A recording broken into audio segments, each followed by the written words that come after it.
Hello and welcome to another Pulse-Fired Gaming video. Today we're going to take a look at the variations of the Imperial Star Destroyer line. The 3D models that we have before us are 3 Imperial Star Destroyers, modeled by Onil Creations, and 1 Interdictor Star Destroyer variant, modeled by Leroith. We'll refer to them as ISDs throughout the video. The Imperial-class Star Destroyers were the technological successors to the Venator-class Jedi cruisers used by the naval forces of the Galactic Republic during the Clone Wars. After the Republic was turned into the Empire at the end of the Clone Wars, the self-anointed Galactic Emperor Sheev Palpatine to create a massive military buildup. To meet interstellar defense needs, the great shipyards of the galaxy were fired up during the Clone Wars, and remained lit well into the age of the Empire. The enormous construction facilities at Kuat, Corellia, Ringo Vinda, Fondor, and elsewhere were converted from civilian graving docks into military starports capable of churning out Imperial-class Star Destroyers. Building upon the strengths of the Jedi cruisers, the bigger Imperial-class vessels became one of the most instantly recognizable symbols of Imperial might, and often were titled intimidating names like Lawbringer, Relentless, and Devastator. Initially, these new Star Destroyers were deployed to sectors and systems that had once been beyond the reach of Republic law, where they would subjugate them and crush any signs of resistance or rebellion. Easily becoming the most recognizable symbol of Imperial power, the Imperial class further demonstrated its tactical versatility by protecting galactic commerce and bolstering Imperial-backed governments.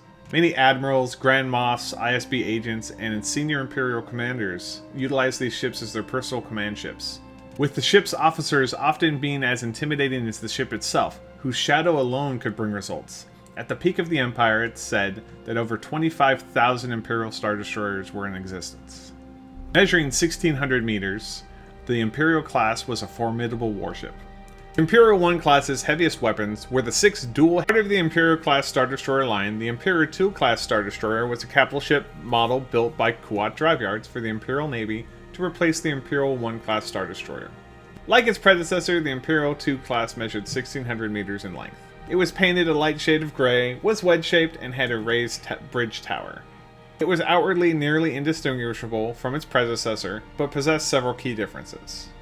Differences that existed between the Imperial 1 and Imperial 2 class Star Destroyer included the replacement of the tractor beam targeting array between the command tower's sensor globes with a communications tower, as well as the removal of the ship's point defense array.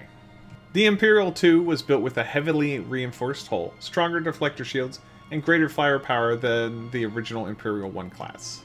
The prominent heavy turbo lasers and heavy ion cannon turrets flanking the surface of the Imperial 1 class were also replaced with batteries of 8-barreled turbo lasers in unarmed barbette mountings. Another new feature included 2 parallel claws for grappling smaller starships placed in the ventral secondary docking bay. The class remained in service for a significant length of time, despite more advanced starship designs being available. These warships were seen even during the Yuzhang Vong War, being used for both offensive and defensive roles in critical missions. However, use of the Imperial 2 was not limited solely to the military. During the events of the Second Galactic Civil War, the class remained operational as Jacen Solo commanded the Anakin Solo, a heavily upgraded and modified vessel which was in service to the Galactic Alliance Guard. The Imperial Tector-class Star Destroyer was first produced by Kuat Drive Yards during the Clone Wars. Along with the Imperator class, later known as the Imperial 1 class, was one of the largest Republic warship classes fielded during the conflict. Tector was 1.6 kilometers long and essentially a version of the contemporary Imperial 1 class, with ventral hangars absent. Instead of ventral hangar bays, the design opted for an increase in armor that covered the areas normally used as the main hangar openings, as well as the reactor core, which made the reactor core not visible from the outside. This made the design more efficient in ship-to-ship combat as it had less access to internal weak spots. However, it limited its usefulness in other roles. Being without hangars, it required dedicated carriers to provide any starfighter support. In the Onil Creations model of the Tector class, we opted to use the available concussion missile tube array option included in the digital kit.